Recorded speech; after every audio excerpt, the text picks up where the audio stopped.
எடப்பாடி பழனிசாமி நீங்கள் திருவையாருக்கு வராங்க, அப்போ அவங்களுக்கு சந்திக்கிறதுக்கு வாய்ப்புகள் இருக்கா? இல்லை, நான் திரும்பவும் சென்னைக்கு 6 மணிக்கெலாம் போகணும். அதனால் நான் இப்போ கல்யாணம் முடிச்சுட்டு உடனே கிளம்புறேங்க. சரி, நம்ம திருவையார் வராரா? திருவையார் கல்யாணத்துக்கு எத்தனை தொகுதியில் போட்டியிருக்கோம்? டெல்டா மாவட்டத்தில் எத்தனை இடத்துல போட்டியிருக்காங்க? இன்னும் கூட்டணியில் இன்னும் கட்சிகள்லாம் வர வேண்டியிருக்கு. அதெல்லாம் வந்ததுக்கப்புறம் சுமூகமாக தொகுதி பங்கீடு என்டிஏ கூட்டணியில் நடைபெற்று தேர்தலை ஒற்றுமையாக சந்தித்து தமிழ்நாட்டில் என்டிஏ கூட்டணி ஆட்சி அண்ணா திராவிட முன்னேற்ற கழகத்தின் தலைமையில் அம்மாவின் ஆட்சி அமைக்கும். 2011 போல 2001 போல உறுதியாக வெற்றி பெறுவோம். 200 தொகுதிகளுக்கு மேல் உறுதியாக வெற்றி பெறுவோம். நீங்களும் எடப்பாடி பழனிசாமி ஒரே மேடையில் பிரச்சாரம் பண்ணுவீங்களா? ஒரே கூட்டணியில் இருக்கிற தலைவர்கள் எல்லாம் ஒரே மேடையில் பிரச்சாரம் பண்ண தானே செய்வோம். இது என்ன பெரியவர் நீங்கள் கேட்குற கேள்வி? அது மாதிரி இன்னும் கூட்டணியில் எத்தனை தொகுதி எங்களுக்கு வேணும்னு நாங்கள் இன்னும் அந்த நிலையெல்லாம் இன்னும் வரல. இது மாதிரி இன்னும் சில கட்சிகள் எங்கள் கூட்டணிக்கு வர வேண்டியிருக்கு. அதெல்லாம் முடிவுக்கு வந்த பிறகு தான் நாங்கள் சுமூகமாக தொகுதி பங்கீடு, எந்தெந்த தொகுதி நீங்கள் கேட்ட மாதிரி டெல்டாவில் எந்தெந்த தொகுதி என்பதெல்லாம் உறுதிப்படுத்தப்பட்ட பிறகு உங்களுக்கு தெரிய வரும். பாபநாசத்தில் அமமுக 234 தொகுதியிலேயே எங்களுக்கு சரியான வேட்பாளர்கள் இருக்கிறாங்க, அண்ணன் ரங்கசாமி அண்ணன் போல். அதனால் நாங்கள் கூட்டணிங்கிறதுக்கு ஒரு கூட்டணி தர்மம் இருக்குது. எல்லா கட்சிகளும் போட்டியிடணும். கரெக்டா? அதிமுக போட்டியிடணும், பாஜக போட்டியிடணும், பாமக போட்டியிடணும், அமமுக போட்டியிடணும், இன்னும் தமிழ் மாநில காங்கிரஸ் போட்டியிடணும், நண்பர் ஜான் பாண்டியன் போட்டியிடணும், ஏசிஎஸ் அவர்கள் போட்டியிடணும். இது போல் பல கட்சிகள் இருக்குது. நான் இன்னும் பெயர் சொல்லாத கட்சிகள்லாம் இன்னும் கட்சிகள் எங்கள் கூட்டணிக்கு வந்து இன்னும் எங்கள் கூட்டணி இறுதி வடிவம் பெற்ற பிறகு உறுதியாக சுமூகமாக தொகுதி பங்கீடு நடைபெற்று இந்த தேர்தலில் நாங்கள் மாபெரும் வெற்றி பெறுவோம். இப்போ திமுக கூட்டணி அவங்க என்ன சொல்கிறாங்க அதை பற்றி கேட்க மாட்டேங்கிறீங்க. நீங்கள் நிற்பீங்களா, இங்கே அவர் நிற்பா, ஏன் இப்படி நீங்களும் சேர்ந்து இப்படி நம்ம ஊர்லேயும் இப்படி இருக்கீங்களா? திமுக கூட்டணி வலுவான கூட்டணி, நாங்கள் 10 ஆண்டுகளாக இருக்கோம், கொள்கை கூட்டணியெல்லாம் கதை விட்டுட்டு இருக்காங்க. அன்றைக்கி பாராளுமன்ற உறுப்பினர் கார்த்திக் சிதம்பரம் என்ன சொல்கிறாரு? காங்கிரஸ் கட்சிக்கு சார்பாக குழு அமைத்து பல மாதங்கள் ஆகுது, இன்னும் திமுக சார்பாக குழுவே அமைக்கல அப்படிங்கிறாங்க. அங்கே உள்ள குழப்பங்களும் அங்கே அந்த கூட்டணியெல்லாம் கட்சிகள்லாம் நீடிக்குமாங்கிற நிலையே ஒரு திருசங்கு சொர்க்கத்தில் இருக்கிறப்ப நீங்கள் எங்கள் கூட்டணிக்கு அதை பார்ப்பீங்களா? ஒரே மேடையில் பிரச்சாரம் பண்ணுறீங்களா? ஒன்றா உட்காந்து சாப்பிடுவீங்களா? தோளில் கை போட்டுக்குவீங்களா? இல்லை என்ன சின்ன பிள்ளைத்தனமான கல்வி பெரியவரெலாம் கேட்குறாரு. அதனால் இன்றைக்கு எங்கள் கூட்டணி கடந்த 2-3 மாதங்களில் பலப்பட்டு வருது, இன்னும் பலப்பட்டு விடும். எங்கள் எந்த பிரச்சனை இல்லாமல் நாங்கள் சுமூகமாக கூட்டணியில் தொகுதி பங்கீடு எல்லாமே நடைபெற்று எல்லோரும் திருப்தியுடன் தேர்தலை சந்தித்து மாபெரும் வெற்றி பெறுவோம். ஆனால் திமுக கூட்டணி தான் இன்றைக்கு கொள்கை கூட்டணிங்கிறாங்க. ஒரே கொள்கை இருந்தால் ஒரே கட்சியாக இருக்கலாமே. இப்போ என்ன திமுகவுக்கு காங்கிரஸுக்கு ஒரே கொள்கையா? காங்கிரஸ் கட்சியை எதிர்த்து தானே திமுக உருவானுச்சு, அண்ணா அவர்கள் உருவாக்குறாங்க. அப்புறம் கம்யூனிஸ்ட் கட்சியும் காங்கிரஸ் கட்சிக்கும் ஒரே கூட்டணியா? கேரளாவில் காங்கிரஸும் கம்யூனிஸ்ட்டுக்கும் நடக்கிற போர் தெரியும், ஜனநாயக போர். அதனால் அவங்க சும்மா கதை விடுறாங்க. கேட்டால் பாஜக ஒரு மதவாத கட்சி, இது மத சார்பற்ற கூட்டணி. மத சார்புன்னு சொல்கிறதே ஒரு மதவாதம் தானே. எப்படி நம்பிக்கைங்கிறதே ஒரு மூட நம்பிக்கைன்னு சொல்லி தனியாக பிரிக்கிறோம்ல. நம்பிக்கைங்கிறத அதுக்கு என்ன அத்தாரிட்டி இருக்கு? அது மாதிரி மூட நம்பிக்கை மாதிரி தான் இந்த மத சார்புங்கிற வார்த்தைகளை அவர்கள் தவறாக மத சார்பற்ற, ஏன்னா அவர்கள் வந்து ஒரு மதத்திற்கு எதிராக தான் அவங்க பாதுகாவலர்னு சொல்லிட்டு ஏமாற்றிட்டு தெரியுறாங்க. அதனால் இந்த முறை இந்த மக்கள் விரோத தேர்தல் வாக்குறுதிகளை நிறைவேற்றாத, ஊழல் பெருக்கெடுத்து ஓடுகின்ற கஞ்சா மாடல் ஆட்சியாக போதையில் பள்ளி மாணவர்கள் நம்மளாம் கேள்விப்படாத அளவுக்கு அதிர்ச்சி அடைகிற அளவுக்கு பள்ளி மாணவர்கள் ஸ்கூல்லே கஞ்சா உபயோகிக்கிற அளவுக்கு இந்த ஆட்சியில் சட்டம் ஒழுங்கு விட்டு போய் கிடக்குது. இன்னும் சொல்ல போனால் தமிழ்நாடு ஒரு போதை மருந்து சந்தர்ப்பமில் மார்க்கெட்டாகி போயிட்டு வெளிநாடுகளுக்கு கிடத்துகிற ஒரு இதாக துறைமுகம் போல் இன்டர்நேஷ்னல் போர்ட்ஸ் மாதிரி ஆகி போயிட்டு இங்கே காவல்துறையை சேர்ந்தவர்களே கஞ்சா விற்கிற அளவுக்கு இன்றைக்கு தமிழ்நாடு கொடி கட்டி பறக்குது. ஆனால் அமைச்சர் என்ன சொல்கிறாரு? 0 கஞ்சா அப்படிங்கிறாரு. இதெல்லாம் அந்த அளவு மக்களை ஏமாற்றுறாங்க. உங்களுக்கு தெரியும், நம்ம விவசாயிகள் எப்படி ஏமாற்றப்பட்டிருக்கிறார்கள், அரசு ஊழியர்கள், ஆசிரியர்கள், போக்குவரத்து தொழிலாளர்கள் என அனைத்து தரப்பு அரசு ஊழியர்கள், மருத்துவர்கள், செவிலியர்கள், பகுதி நேர ஆசிரியர் இன்னும் போராடிட்டு இருக்காங்க. சம வேலைக்கு சம ஊதியம் என்று இந்த தேர்தல் வாக்குறுதியில் சொன்னதில் 90% நிறைவேற்றாமல் ஏமாற்றி கொண்டிருக்கிறார்கள். ஊழல் பெருக்கெடுத்து ஓடுகிறது. ஒரு குடும்பம் இந்த ஆட்சியை கையில் வைத்துக்கொண்டு தமிழ்நாட்டை சுரண்டி பிழைக்கிறது. வாரிசு தங்கள் வாரிசுக்கு முடிசூட்டி விட இப்படி நாடே பற்றி எறியுது. ஆனால் நீரோமின்னன் பிடில் வாசிப்பது போல தமிழ்நாட்டில் யாருக்கும் பாதுகாப்பு இல்லை. பால்வாடி சொல்கிற குழந்தைகளிலிருந்து வயது முதிர்ந்த மூதாட்டி வரை பாலியல் வன்கொடுமைக்கு ஆளாகிறார்கள். எங்கு பார்த்தாலும் கொலை கொள்ளை. பத்திரிகையெல்லாம் இன்னும் பார்த்தா, ஊடகத்தில் பார்த்தா எங்கேயோ ஒரு இடத்துல அத்தி பூத்த மாதிரி நடக்கிற விஷயங்கள் இருக்குது. டெய்லி அத்தி பூக்குது.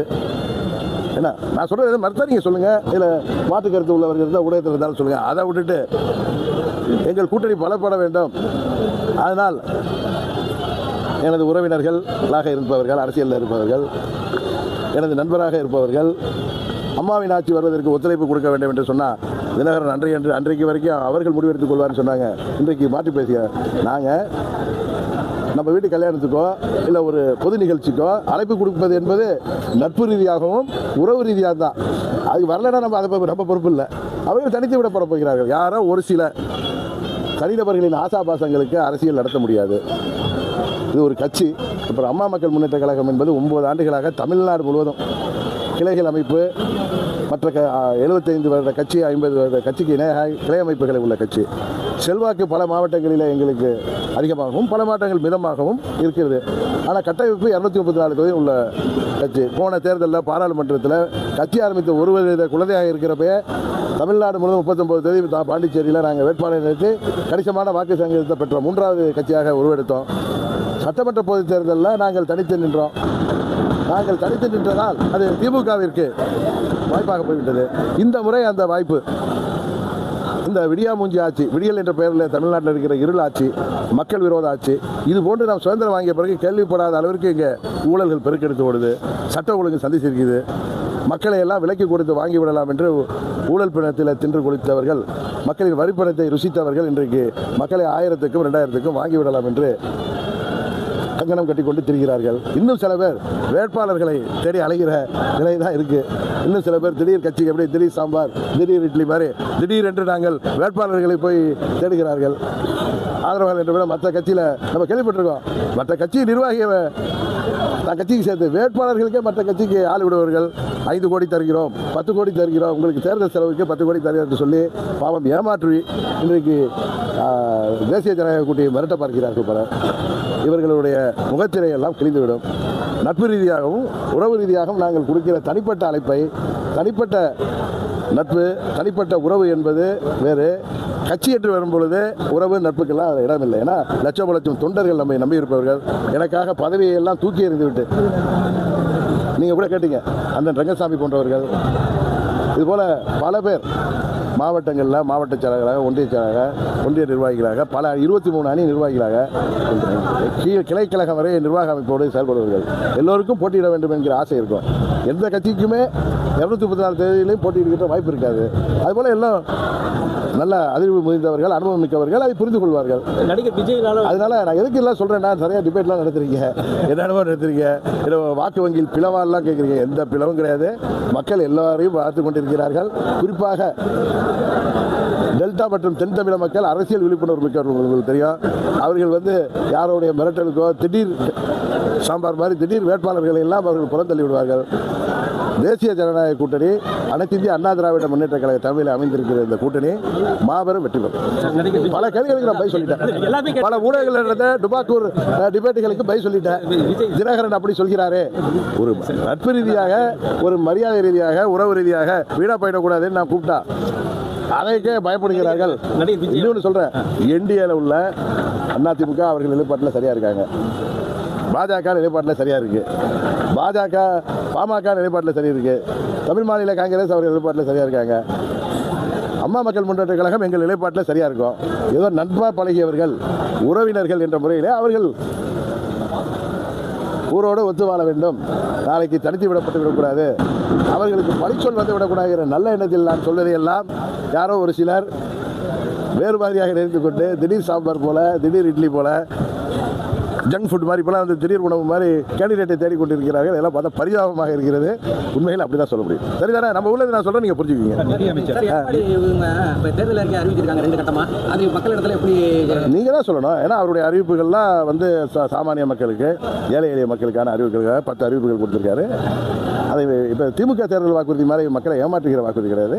நாங்கள் எல்லாம் அம்மாவின் பிள்ளைகள் எங்கள் கூட்டணி சார்பாக வருகின்ற அனைத்து இந்திய அண்ணா திராவிட முன்னேற்ற கழகமாக இருக்கட்டும், அமமுகவாக இருக்கட்டும், பாஜகவாக இருக்கட்டும், மற்ற கட்சிகள் சார்பாக கொடுக்கின்ற தேர்தல் வாக்குறுதிகளை உறுதியாக 5 ஆண்டுகளுக்குள் நிறைவேற்றக்கூடிய வாக்குறுதிகள், ஏமாற்றுகின்ற வாக்குறுதிகளோ வார்த்தை சாரங்களோ இல்லாத வாக்குறுதிகள் கொடுத்து மக்களை எல்லாம் போராட விடாமல் அவர்கள் கோரிக்கைகளை உறுதியாக 5 ஆண்டுகளுக்குள் நிறைவேற்றுகின்ற வாக்குறுதிகளை தான் நாங்கள் கொடுத்தோம். தேர்தல் வாக்குறுதி வந்து திமுக வாக்குறுதியை காப்பீடுன்னு சொல்றாங்க.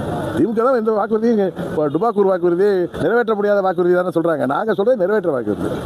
தமிழ் எழுத்துல எழுதுனா எல்லாமே காப்பி மாதிரி தான் தெரியும் உங்களுக்கு. வேணா வேற லாங்குவேஜில் தான் கொடுக்கணும். சொல்லுங்க. விஜயோட வரவுனால தமிழகத்தில் மாற்றம் வரது வாய்ப்பு. நான் பல முறை சொல்லியிருக்கேன். நான் ஒரே கருத்தை தான் சொல்லுவேன். நான் அப்போ சொன்னப்பெல்லாம் நீங்கள் கூட்டணிக்கு போய் எப்படி 2006 மறைந்த திரு விஜயகாந்த் அவர்கள் வந்தபோது ஒரு பாதிப்பு இருந்ததோ அது போன்ற பாதிப்பு பல கட்சிகளுக்கு இருக்கும். ஆனால் திரு விஜய் அவர்கள் வந்திருப்பதன் மூலம் அதை விட அதிகமான பாதிப்பு ஏற்படக்கூடிய சூழ்நிலை நிலவுவதாக தான் இந்த சர்வே எடுக்கிறீங்க, அந்த ஊடகத்தில் உள்ள சீனியர்கள்லாம் சொல்கிறீங்க. அது வந்து திமுக அணியை பலமாக, குறிப்பாக திமுக வாக்கு வங்கியை பெருமளவில் பாதிக்கும் என்பதுதான் எங்களது அனுபவத்திலும் நாங்கள் கேள்விப்படுகிற கருத்து. அது என்டிஏ கூட்டணிக்கு மிகவும் சாதகமாக இருக்கும். எங்களுக்கு அந்த பாதிப்பு இருக்காது. உறுதியாக அது எங்கள் வெற்றிக்கு உதவி செய்யும். அதனால தான் நான் வந்ததிலிருந்து அவரை வரவேற்றுக் கொண்டிருக்கிறேன். சரிதான்?